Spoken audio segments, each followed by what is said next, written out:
오늘 이 본문의 말씀에 의지해서 내 마음을 지키라 라는 제목으로 함께 말씀의 은혜를 나누고자 합니다. 요즘 시대를 우리가 보면 TV를 보든지 무엇을 보든지 건강관리가 관심사인 것 같아요. 어떻게 하면 내 건강을 잘 관리할까? 또 먹는 것도 마찬가지잖아요. TV 프로그램을 보면 음식 그런 위주로 많은 프로그램들이 이렇게 진행되어지고 있는 것을 보게 되어집니다. TV마다 건강이나 좋은 음식 또 운동에 관한 방송들이 줄을 잇고 있다는 거지요. 하지만 그런 가운데 무관심 그런 가운데 방치된 것이 있는데 그것은 육신의 건강보다 훨씬 더 중요한 마음, 정신의 건강이다라는 것입니다. 비록 육신은 건강하다 할지라도 마음이 병들면 그 건강한 몸은 죄악의 도구로 쓰임받게 되어진다는 거지요. 그래서 하나님은 오늘 본문에 보니까 내 마음을 다스리라 라고 이렇게 말씀을 하고 있습니다. 사람의 생명과 사망, 행복과 불행이 다 마음속에서 일어나게 되어진다는 거죠. 그래서 이런 말 있잖아요. 사람은 마음먹기에 달려있다라는 말들을 하잖아요. 세상 만사 마음먹기에 달려있다. 어떤 사람은 가슴에 생명의 말씀으로 충만하지만 반면에 어둠의 세력으로 가득한 사람도 있다는 거지요. 사람들은 대개 마음을 다스리기보다는 환경을 다스리려고 합니다. 그런데 오늘 성경을 보니까 마음을 다스리는 자가 환경을 다스린다라는 것입니다. 그래서 우리가 내 마음을 다스리면 그것은 곧 우리 환경을 다스리게 되어진다라는 말씀을 우리가 마음속에 새기시고 오늘 마음을 다스리고 그 마음대로 우리가 살아가시는 귀한 성도님들이 되시기를 주님의 이름으로 축원합니다. 잠언 16장 32절 말씀 잠깐 보실까요? 16장 32절 한번 보세요.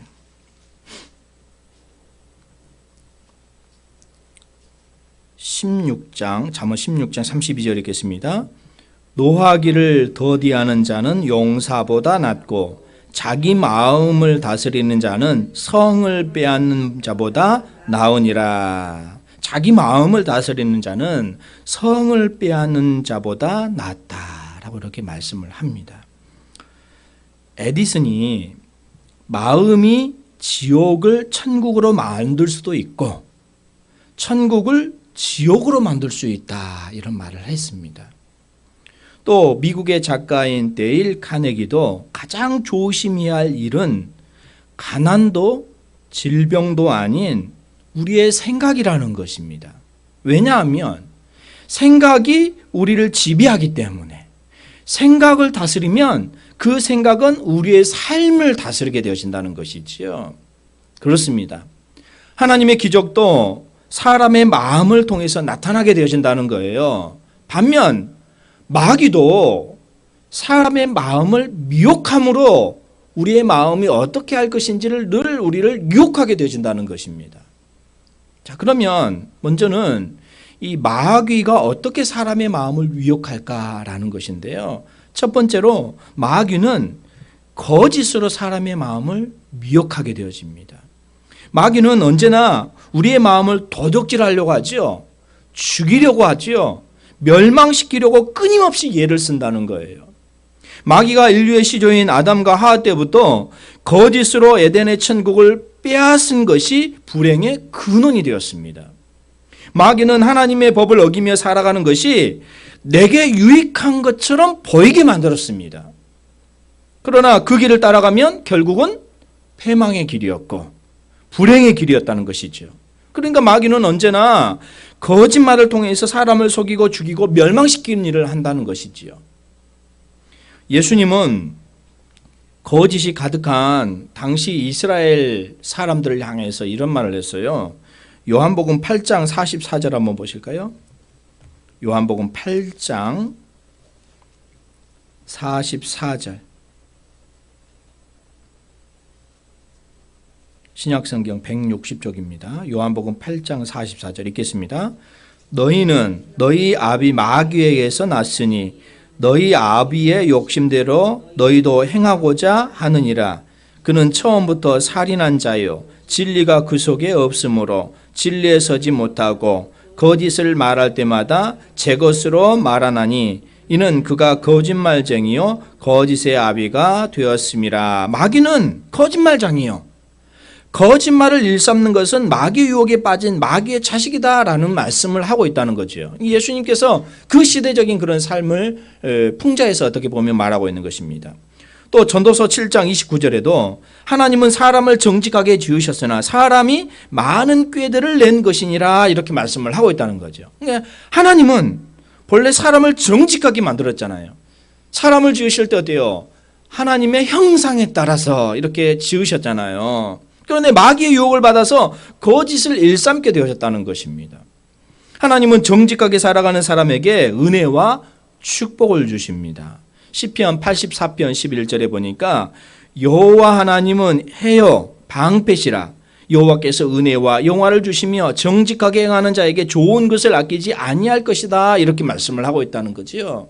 그러니까 우리가 이 시대를 살아가면서 여러 가지 먹는 것, 건강 여러 가지 우리가 다 추구하지만 그것보다도 더 중요한 것은 마음의 이 생각을 우리가 다 다잡고 우리가 이 시대에 어떻게 우리가 서야 될 것인지를 우리가 하나님의 말씀을 통하여서 더 이렇게 서가시는 귀한 성도님들이 되시기를 바랍니다.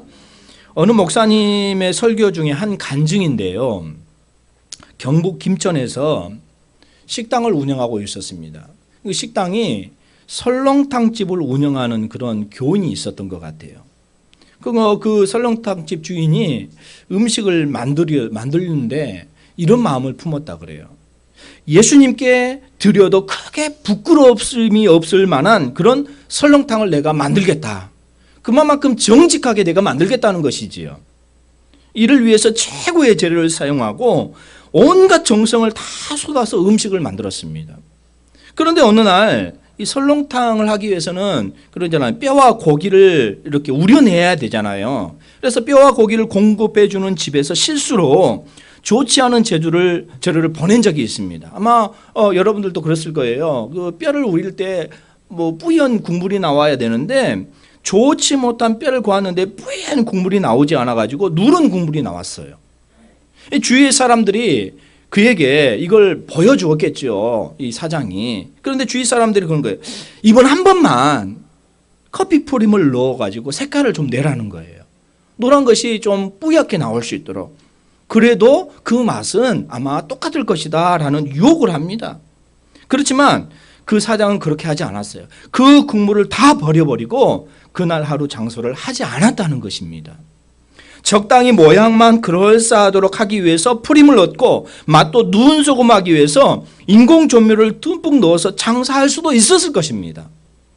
그것이 세상 사는 요령이다 이렇게 말한다는 것이지요. 그러나 그것은 하나님의 방식이 아니고 세상 종말을 사랑하는 기독교인의 태도가 아니다라는 것이지요. 아마 그 설렁탕 주인은 주님이 당장 오신다 해도 떳떳하게 맞이할 수 있을 정도로 그렇게 신앙생활하고 믿음생활하면서 살아갔다는 것이지요. 하나님은요. 욥기 8장 6절에 이렇게 말씀을 합니다. 청결하고 정직하면 반드시 너를 돌보시고 내 의로운 초소를 평안하게 하실 것이다. 이렇게 말씀을 하고 있다는 거죠. 그렇습니다. 우리 마음이 하나님 앞에 온전하게 설 때 하나님께서 우리의 모든 생각, 우리의 모든 삶을 지키시며 인도하실 줄 믿습니다. 두 번째로 마귀는 근심 걱정으로 사람의 마음을 미혹한다는 거지요. 우리가요 이 땅에 사는 동안 그렇잖아요. 매일 근심이 있습니다. 또 걱정을 하면서 살아갑니다. 이 근심은 병이 아닌 당연한 것으로 생각할 수 있는데 오늘 말씀을 통해서 우리가 생각해야 될 것은 그렇지 않다는 거예요. 모든 병의 근원은 근심에서 나온다는 거지요. 미국의 어떤 의사분이 메이오 클리닉이라고 이렇게 어떤 분이 창설을 했는데 이 박사님이 이렇게 말을 했습니다. 근심은 혈액순환과 심장 및 신경계 전체에 영향을 미쳐가지고 건강에 막대한 영향을 끼친다. 나는 지금까지 과로로 죽은 사람은 거의 보지 못했다. 근심으로 해서 죽는 사람을 많이 보았다. 이런 말을 했습니다. 그렇잖아요. 모든 근심이 마음에서 오고 그 근심을 통해서 모든 신경들이 이렇게 더 쇠약해진다는 거지요. 근심하고 걱정하는 것은 하나님의 뜻이 아니잖아요. 예수님께서 이런 말씀했어요. 요한복음 14장 한번 보실까요? 요한복음 14장 27절 한번 보시겠습니다. 요한복음 14장 27절 신약 173쪽입니다. 함께 읽겠습니다. 평안을 너희에게 끼치노니 곧 나의 평안을 너희에게 주노라. 내가 너희에게 주는 것은 세상이 주는 것과 같이 아니하니라. 너희는 마음에 근심하지도 말고 두려워하지도 말라. 우리 마음속에 근심과 걱정이 있을 수 있습니다. 염려가 마음을 짓누를 때가 있습니다. 그러면 어떻게 해야 될까요? 우리는 그렇습니다. 골방에 들어가서 예수님 십자가를 생각하고 예수님의 이름을 부르면서 기도해야 될 줄 믿습니다. 예수님의 이름을 부르다 보면 마음속에 근심이 사라지고 평안이 오게 되어진다는 거지요. 하나님이 바라시는 것은 예수님께서도 바라시는 것은 그러잖아요. 우리가 근심, 걱정 이런 것들로 가득한 삶을 살아가는 것이 아니라 기쁨과 행복으로 가득한 삶을 살기를 원하신다라는 것입니다. 이게 지금 예수님의 마음이지요. 우리의 마음이 되기를 원하신다는 거지요. 자, 그러면서 사도 바울도 이런 말을 했잖아요. 빌립보서 4장 한번 보실까요? 빌립보서 4장 6절 7절 우리가 너무 잘 알고 있는 말씀이에요. 322쪽 빌립보서 4장 6절 7절 함께 읽겠습니다. 아무것도 염려하지 말고 다만 모든 일에 기도와 간구로 너희 구할 것을 감사함으로 하나님께 아뢰라. 그리하면 모든 지각에 뛰어난 하나님의 평강이 그리스도 예수 안에서 너희 마음과 생각을 지키시리라. 그렇습니다. 우리가 시대를 살아가면서 여러 가지 근심이 있고 걱정이 있잖아요. 근심과 걱정이 있을 때 낙심하지 말고 한탄할 것이 아니라 이때 하나님 앞에 나와서 우리가 기도해야 될 줄 믿습니다. 마음의 근심과 염려가 내 마음을 짓누를 때 하나님께서 그와 함께 이야기하고 싶어하는 하나님의 신호임이 틀림이 없다는 거예요. 그게 우리가 하나님 앞에 딱 가기를 원하시는 그런 하나님의 마음인 거예요. 마음의 슬픔과 좌절과 절망, 공포, 불안, 우리의 삶을 파멸시키는 마귀의 독극물 아니겠습니까? 마귀는 우리를 따라다니면서 마음을 어지럽게 합니다. 때로는 서로 오해하게 하여서 마음을 어지럽게 합니다. 이러한 때 그냥 내버려 두면 안 돼요. 이때 성령님이 주시는 마음이 아니기 때문에 정신적으로 억압을 하고 생활의 억압을 가져와서 결국 병을 일으키게 되어집니다. 마음이 병들고 육신이 병들게 하여서 삶의 생기를 빼앗아가게 되어진다는 거예요. 마음의 평안과 즐거움의 소중함에 대해서 잠언 17장 한번 보실까요? 잠언 17장 22절 한번 보시겠습니다. 잠언 17장 22절 읽겠습니다. 마음의 즐거움은 양약이라도 심령의 근심은 뼈를 마르게 하느니라. 마음의 즐거움은 그것이 바로 양약이 되어진다는 거지요. 그러나 마음의 근심은 뼈를 썩게 만든다는 거예요. 건강에 치명상이 되는 것 아니겠습니까? 때로는 근심과 걱정은 마음속에 우울증을 일으키기도 하잖아요. 우울증이 마음에 가득하면 그 괴로움은 말로 다 할 수가 없습니다. 아마 다 경험해 보셨을 거예요. 사는 것이 귀찮고 죽는 것이 아름답게 보이게 되는 것 아니겠습니까? 이때 마귀의 역사를 아는 사람은 하나님께 기도함으로 물리치게 되어집니다. 그리하면 마음이 평안이 찾아오게 되어집니다. 마음을 어지럽게 하는 마귀를 그대로 내버려두면 마귀가 내 마음을 지배하게 되어서 내 삶을 결국 다스리게 되어버린다는 거예요. 그렇기 때문에 하나님은 야고보서 4장 7절에 뭐라고 말씀하세요? 마귀를 대적하라. 그리하면 너희를 피하리라. 이렇게 말씀하고 있다는 거예요. 무엇으로 마귀를 대적할 수 있습니까? 그것은 예수 그리스도의 이름 아니겠습니까? 예수 그리스도의 이름으로 일어나 걸으라. 이렇게 요한과 베드로가 말했을 때 어때요? 절름발이가 일어나 걸었잖아요. 예수 그리스도의 이름으로. 우리가 예수 그리스도의 이름으로 우리가 모든 것들을 물리치고 그 힘을 얻고 우리가 서가시는 귀한 성도님들이 되시기를 주님의 이름으로 축원합니다. 예수님께 드리는 성도의 간절한 기도, 하나님께서는 그 기도를 들으신다는 거예요. 또 마귀는 분노로 사람의 마음을 미혹합니다. 현대 문화의 특징 중 하나가 스트레스잖아요. 스트레스 문화인 거예요. 사람마다 스트레스가 가득 쌓여 있어요. 왜 스트레스가 쌓일까요? 그렇잖아요. 다른 사람이 자꾸 스트레스를 주잖아요. 직장에서 스트레스를 줍니다. 믿지 않는 사람이 스트레스를 줍니다. 이러한 인간의 심리 상태에 대해서 정확하게 예언한 성경 말씀이 있어요. 자, 디모데후서 3장 한번 보실까요? 디모데후서 3장. 성경은 정확하게 말씀을 하고 있습니다. 디모데후서 3장 1절부터 4절 말씀까지 한번 보겠습니다. 디모데후서 3장 1절부터 4절 함께 읽겠습니다.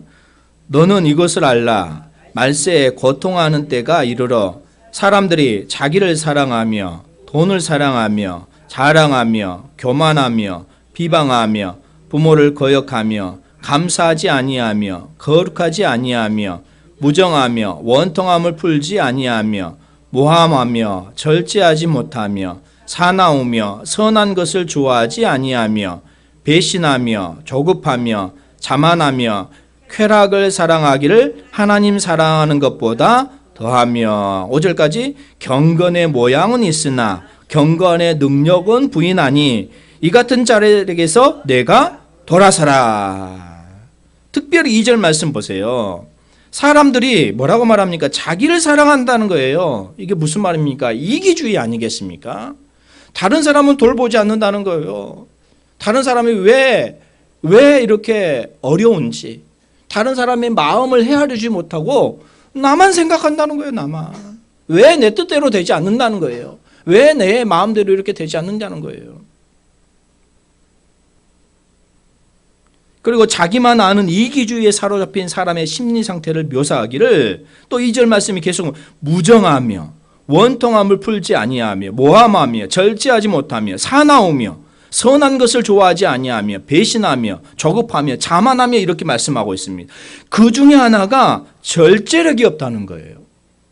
마치 자동차를 우리가 타고 갔을 때 자동차는 물론 세게 달려야 되겠지만 달리는 것도 중요하지만 중요한 것은 브레이크로 그 달리는 것을 멈춰야 돼요. 멈추지 않으면 어때요? 아무리 잘 달린들 그건 자동차로서의 역할을 잘 못하고 있는 거예요. 자동차가 브레이크가 고장난 것 같아요. 원통함과 분노를 참지 못하면 산악귀가 짝이 없습니다. 요즘 그러잖아요. 아무 이유 없이 남의 집에 들어가서 사람을 죽이고 태연하게 걸어가는 그런 젊은이들. 여러 많은 일들이 세상에 많이 일어나고 있습니다. 자기를 만나주지 않는 여자친구를 찾아가서 그 여자친구에게 해코지하는 그런 모습. 사람을 죽이고 분이 풀리지 않는 그런 사람들 시신을 토박내가지고 이렇게 했던 사람. 요즘 드라마를 제가 많이 보면 얼마나 생각하지 못한 그런 드라마를 만들어내가지고 사람들을 더 어떻게 보면은 그런 생각까지 이렇게 만들게 되죠. 그렇게 하면 드라마가 되지 못한 것을 보게 되어집니다.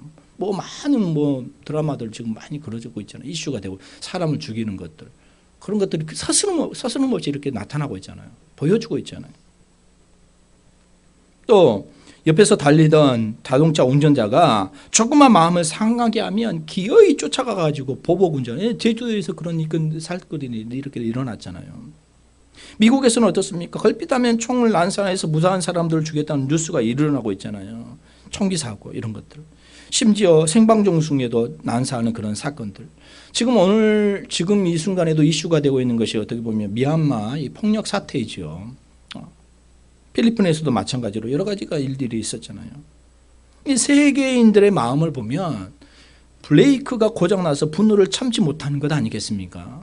이것이 사람의 마음이 아닌 마귀의 마음으로 악화되어 버린 것 아니겠습니까? 성경은 분명하게 말하고 있잖아요. 지금 1절에 뭐라고 말하고 있습니까? 너희는 이것을 알라. 말세에 고통하는 때가 이룬다는 거예요. 사람들이 이렇게 가게 되어진다는 거예요. 자기를 사랑하고 돈을 사랑하고 자랑하고 교만하고 비방하고 부모를 거역하고 감사하지 못하고 거룩하지 못하고 무정하고 원통함을 풀지 못하고 모함하고 절제하지 못하며 사나우며 선한 것을 좋아한다는 거예요. 그래서 5절 말씀에 우리가 중요한 것은 뭐냐면요, 경건의 모양은 있으나 경건의 능력이 없다는 거지요.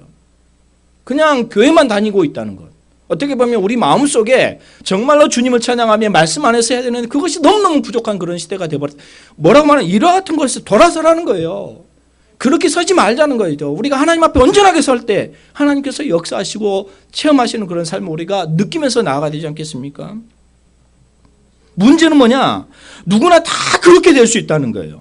마귀가 어지럽게 하는 것을 내버려두면 마귀는 우리를 악마화되게 하여서 사람이 아닌 짓을 하게 만든다는 거예요. 제가 이 드라마를 잠깐 보면 요즘 제목이 생각이 안 나는데, 뭐 펜트하우스나 또 하나 누가 하나 나오는 것인데, 배신. 어떻게 보면 저 사람이 경찰로 나오는 그런 있는데 그 사람이 범인이 아닐 것 같은데 그 사람이 범인이에요. 와, 그게 볼 때 소름 돋더라고. 소름 돋아. 가장 믿었던 사람인데 가장 곁에 있는 사람이 그 사람이 범인. 사람 손가락을 잘라가지고 이렇게 죽이는 그런 있는데 그 제목이 생각이 안 납니다. 그런 것 같아요. 그렇게 악마화 되게 만든다는 거예요. 내버려 두면. 그렇기 때문에 우리는 마귀를 대적해야 된다는 거예요. 베드로전서 5장 8절에서 9절 말씀 보실까요? 베드로전서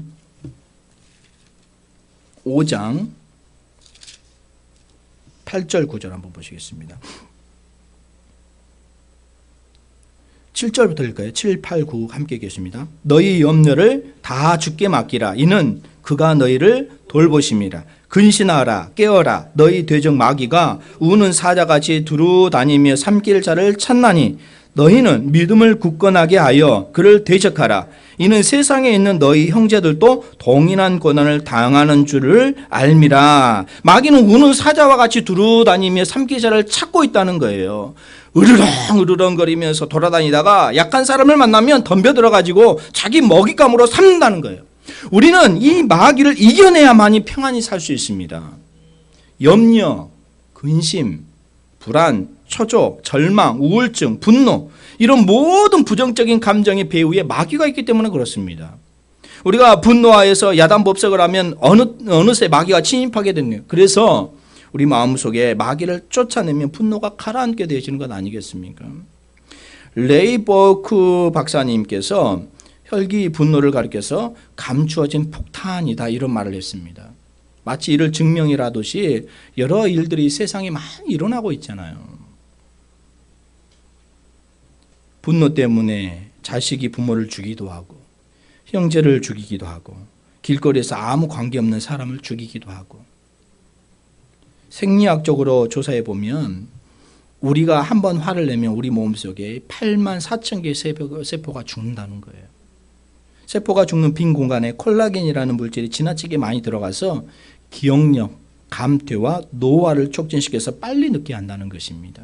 그렇기 때문에 우리는 마음속에 감추어진 이 모든 분노를 하나님 앞에 맡기고 하나님께서 해결해 주시는 그런 삶으로 나아가기를 늘 힘써야 될 줄 믿습니다. 오늘 본문에도 그렇잖아요. 모든 지킬 만한 것 중에 내 마음을 지키라. 생명의 근원이 이에서 남이니라. 그렇습니다.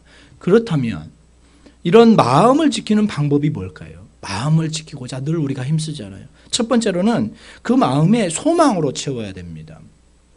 마음에 소망이 가득한 사람은 절대 우울하지 않습니다. 낙심하지도 않습니다. 지나친 근심이나 걱정을 하지 않습니다. 이러한 소망을 얻는 방법이 뭐냐? 하나님을 바라봐야 된다는 거예요. 하나님은 소망의 하나님이시기 때문에. 로마서 15장 1절 한번 보실까요? 로마서 15장 1절 한번 보시겠습니다.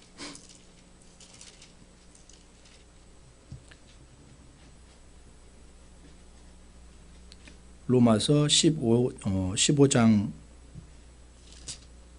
13절.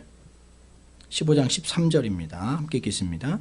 소망의 하나님이 모든 기쁨과 평강을 믿음 안에서 너희에게 충만하게 하사 성령의 능력으로 소망이 넘치게 하시기를 원하노라. 소망의 하나님이 모든 기쁨과 평안을 믿음 안에서 우리에게 충만하게 해준다는 거예요. 그래서 성령의 능력으로 그 소망의 하나님을 우리가 바라보면서 넘쳐나기를 힘쓰시는 귀한 성도님들이 되시기를 바랍니다. 이게 믿음인 거예요. 믿음. 소망의 하나님을 바라보는 게. 주변 바라보지 말고, 주변 사람 바라보지 말고, 내가 하나님 앞에 온전히 소망의 하나님을 바라볼 때 소망의 하나님이 나를 통해서 역사하시는 그런 흐름이 나타나게 되어진다는 거예요. 하나님은 소망의 하나님이십니다. 하나님의 영신 성령님이 우리의 마음에 소망으로 넘치게 하신다는 거예요. 그렇기 때문에 염려와 근심과 걱정이 일어날 때 하나님을 생각하고 우리가 기도하고 무릎 꿇고 하나님 앞에 나아갈 때 하나님께서 우리의 마음을 편안하게 해주시고 우리를 통해서 그 역사하심이 나타나게 될 줄 믿습니다. 시편 42편 11절도 보실게요. 시편 42편 11절 한번 보시겠습니다. 시편 42편 11절 읽겠습니다. 내 영혼아 내가 어찌하여 낙심하며 어찌하여 내 속에서 불안해하는가. 너는 하나님께 소망을 두라. 나는 그가 나타나 도우심으로 말미암아 내 하나님을 여전히 찬송하리로다. 지금 시편 42편 이 말씀을 지금 지었던 기자의 모습을 보세요. 낙심하며 낭망하며 그런 상황 가운데 있다는 것 아니겠습니까? 그럴 때 하나님께 소망을 두라는 거예요. 그가 나타나 도우심으로 말미암아 어때요? 소망 가운데 있는 하나님을 찬양하게 되어진다는 것 아니겠습니까? 이사야 40장 31절 말씀에도 오직 여호와를 앙망하는 자는 새 힘을 얻으리니 독수리가 날개치며 올라감 같을 것이요 다른 박질하여도 곤비하지 아니하게 하고 걸어가도 피곤치 아니하리로다 라고 이렇게 말씀을 하고 있다는 거예요. 우리가 세상을 살아가면서 금이나 은이나 보석이 중요하다고 생각하지만 그보다 더 중요한 것은 뭐예요? 마음의 기쁨 아니겠습니까? 감사 아니겠습니까? 또 평안이고 소망인 거예요. 아무리 부유하게 잘 산들 마음속에 평안과 기쁨이 없으면 어때요? 겉으로만 보이는 것뿐 아니겠습니까? 마음이 기쁘고 감사하고 평안하고 소망이 넘쳐나는 것이 아무것도 아닌 것 같지만 이보다 더 귀한 것이 없다는 거지요. 이러한 것이 있어야 삶이 활기차고 행복하게 되어진다는 거지요. 독일 튜빙겐 대학교 교수인 몰트만 박사님 이런 말씀이 죽더라도 소망을 가지라는 거지요. 죽는데 무슨 소망을 가집니까? 이렇게 물어볼 수 있는데 그러나 죽더라도 소망을 버리지 말라는. 그러면 다시 즐거움의 때 하나님이 다시 갖다 줄 수 있다는 거예요. 예수 믿는 사람은 죽어도 소망을 버릴 수 없는 것은 천국이 있기 때문에 그렇지 않습니까? 하나님은 소망의 하나님이기 때문에. 사랑하는 우리 이름교회 성도 여러분, 지금 상황이 어떻습니까? 어떤 상황에 계십니까? 우리가 낙심이 되고 우울할 때 소망의 하나님께 부르짖고 기도하시는 귀한 성도님들이 되시기를 바랍니다. 그래야 할 때 마음이 평안함이 오는 거지요. 하나님은 폭풍이 다가오면 피난처가 되시고 폭풍우가 내리면 피할 곳이 되시고 마른 땅에 시냇물이 되시고 곤비한 땅에 그늘이 되시는 소망의 하나님이신 거지요. 소망의 하나님을 의지하면 우리 마음 가운데 기쁨과 평안을 주시고 그것이 행복으로 이끌어주는 그런 길이 되어질 줄 믿습니다. 느헤미야 8장 10절 한번 보실까요? 느헤미야 8장 10절 한번 보시겠습니다.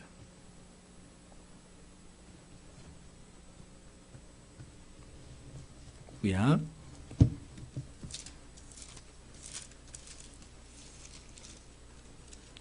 738쪽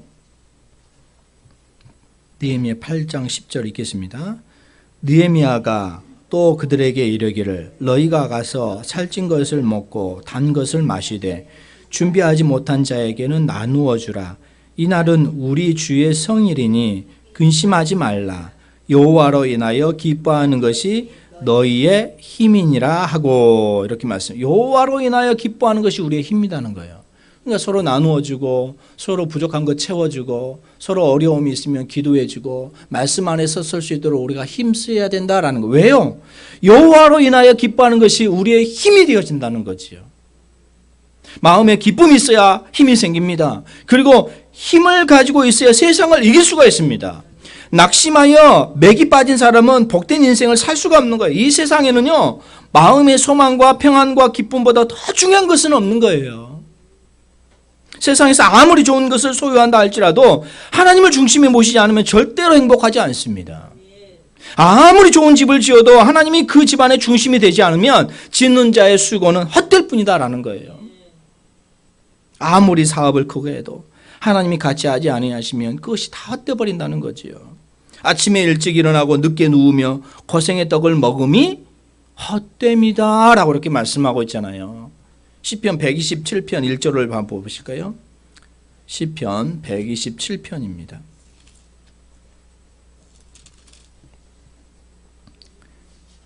시편 127편 1절 2절 한번 보실까요? 함께 읽겠습니다.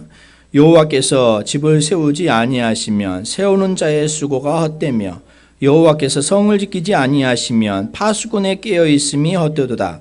너희가 일찍이 일어나고 늦게 누우며 수고의 떡을 먹음이 헛되도다.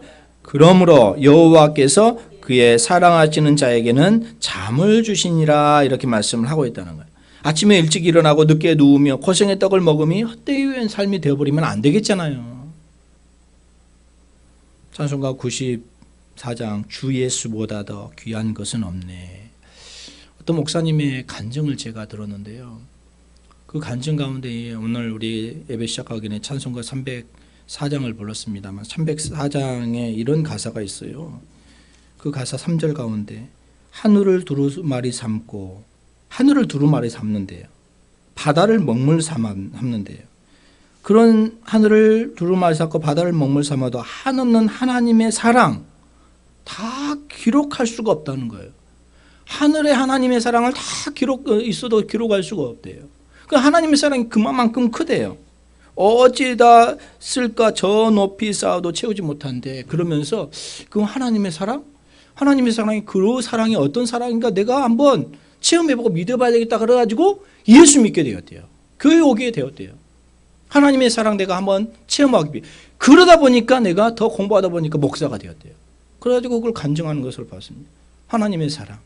우리가 하나님의 사랑 너무 많이 깨닫고 너무 많이 우리가 누리면서 살아가고 있습니다. 주 예수보다도 귀한 것은 없네. 명예, 행복 바꿀 수 없네. 이런 찬송가 94장의 고백이 오늘 저와 여러분들의 고백이 되시기를 주님의 이름으로 축원합니다. 또 두 번째로 하나님이 말씀을 가까이 하는 거예요. 잠언 오늘 4장 20절 21절 한번 보실까요? 오늘 보면 잠언 4장 20절 21절 읽겠습니다. 내 아들아 내 말에 주의하며 내가 말하는 것에 내 귀를 기울이라. 그것을 내 눈에서 떠나게 하지 말며 내 마음속에 지키라. 하나님의 말씀을 마음속에 가득히 채워놓으면 마귀가 주는 염려, 근심, 낙심, 분노 자리할 틈이 없습니다. 하나님이 자정에 계시는 곳에는요 마귀가 범접하지 못하기 때문에 그런 거예요. 빛이 있는 곳에 어둠이 물러가잖아요. 시편 119편 105절에 주의 말씀은 내 발의 등이요 내 길의 빛이니이다 이렇게 말씀을 하고 있잖아요. 콜롬비아 보고타의 한 병원에서 인큐베이터에 넣어 기르는 조사나의 사망률을 낮추기 위해서 어떤 박사님이 호주 생각하면 무슨 동물이 생각이 납니까? 캥거루가 생각이 나잖아요. 캥거루 프로그램을 이렇게 만들게 되었습니다. 이 캥거루는 새끼를 어디에다 키웁니까? 앞에 주머니에다 키우잖아요. 새끼를 배 주머니에 넣어 다니는 것을 흔하게 볼 수 있잖아요. 새끼를 어느 정도 배 주머니에 넣어 다니면 새끼가 죽지 않고 살아나는데 그대로 내버려 두면 죽는다는 거지요. 그걸 보고 캥거루 주머니 방법을 생각했습니다. 우리나라 예전에 뭐 아이들을 키울 때 어떻게 키웁니까? 업어서 키우잖아요. 이게 뭐 등에다 얹고 어머니들은 또 안쪽에 아이도 이렇게 있고. 그래가지고 이 세계적으로 어린 아이들이 죽지 않고 살아나는 확률이 우리나라 가장 높다는 거예요. 왜 그러냐 보니까 한국의 어머니들은 가난하기 때부터 등에 업고 다니고 아기를 안고 다니고. 이처럼 이 포대기라고 말하잖아요. 포대기. 그러다 보니까 아기와 어머니의 이 관계가 6개월 정도, 6개월 아니면 1년 정도 이렇게 붙어 있는 거잖아요. 그래서 아기는 등에서 엄마의 냄새를 맡고 또 그런 아기가 건강하게 이렇게 자라난다는 거예요. 우리도 그렇습니다. 영적으로 우리가 죽지 않고 살아나기 위해서는 어떻게 해야 되냐? 예수님의 냄새를 맡아야 되잖아요. 십자가가 바로 우리 어머니의 주머니 아니겠습니까? 예수 그리스도의 품속에서 우리가 살기 위해서는 항상 십자가를 바라봐야 된다는 거예요. 그리하면 어린아이를 업고 다니는 어머니처럼 하나님께서 우리를 그리스도를 통해서 품고 업고 다니시는 그런 삶이 되어진다라는 거예요. 그렇지 않으면 우리는 마귀의 유혹에 넘어갈 수밖에 없는 거예요. 그래서 오늘 본문에 이렇게 말하고 있잖아요. 20절 21절에 다시 한번 읽을까요? 내 아들아 내 말에 주의하며 내가 말하는 것에 내 귀를 기울이라. 그것을 내 눈에서 떠나게 하지 말며 내 마음속에 지키라. 이렇게 말씀하고 있습니다. 내 마음을 우리가 지켜야 될 그런 상황이 있습니다. 이대적인 시대적인 삶이 있습니다. 디모데 후서에서 그렇게 말하고 있잖아요. 말세가 다가올 때 사람들은 자기를 사랑한다는 거예요. 돈을 사랑한다는 거예요. 어떤 분이 저 페이스북에 보면서 이런 사진을 올려놨어요. 어떤 사진이냐면요. 5만 원권을 한 100만 원 정도 이상 된 것 같아요. 그러니까 뺑 이렇게 부채꼴처럼 이렇게 딱 해놓고 종이 위에 숫자만 그려져 있을 뿐인데 이렇게 하면서 조금 우화적으로 이렇게 그걸 좋아한다는 거죠. 그냥 이게 종인데 숫자만 몇 개 그려졌을 뿐이에요. 그런데 그걸 가지고 사람들이 너무너무 많이 이렇게 애쓰려고 하고 너무너무 이렇게 마음이 이렇게 빼앗겠다라는 것을 말하고 있는 것을 보게 되어졌습니다. 오늘 우리는 그렇습니다. 주의 말씀에 항상 귀를 기울여야 된다는 거예요. 말씀에서 눈이 떠나지 않도록 우리가 해야 된다는 거예요. 말씀을 따라 순종하면서 살아가야 된다는 것이 언제나 소망의 하나님을 바라보면서 우리가 살아가시기를 바랍니다. 그리해서요 마귀의 유혹으로부터 마음을 지키는 사람이 되어야 돼요. 말세가 가까울수록 더 많은 그런 유혹들이 다가오지 않습니까? 우리에게 여러 가지 상황이 있을 수 있습니다. 우리가 다른 사람에게 말하지 못할 그런 심정이 있을 수 있습니다. 그렇지만 우리가 그런 것보다도 더 주님 앞에 맡기고 주님 앞에 기도할 때 하나님께서는 우리의 마음을 위로해 주시고 우리를 통해서 하나님께서 역사하시는 그런 심정을 하나님께서는 다 하실 줄 믿습니다. 그런 모습으로 저와 여러분들이 또 신앙생활하면서 믿음 생활하면서 기도해 나가시는 귀한 성도님들이 다 되시기를 주님의 이름으로 축원합니다. 기도하겠습니다. 거룩하신 하나님, 내 마음을 지키라 라고 이렇게 말씀을 하였던 귀한 말씀을 우리가 함께 나누었습니다. 이 시대적인 삶을 보면서 여러 가지 유혹들이 우리 가운데 찾아오게 되어집니다. 염려가 있고 근심이 있고 걱정이 있고 정말로 우리의 마음을 알아주지 못한 여러 상황들이 있습니다. 주님, 우리가 어떻게 해야 될까요? 오늘 말씀을 보면서 무릇 내 마음을 지키라 생명의 근원이 이에서 납니다 라고 이렇게 말씀하고 있습니다. 우리는 하나님의 말씀을 붙들고 성령님께서 역사하실 일들을 바라보면서 우리가 서갈 수 있도록 인도하여 주시옵소서. 그리하면 우리의 모든 생각이 주님께 맞춰질 줄 믿습니다.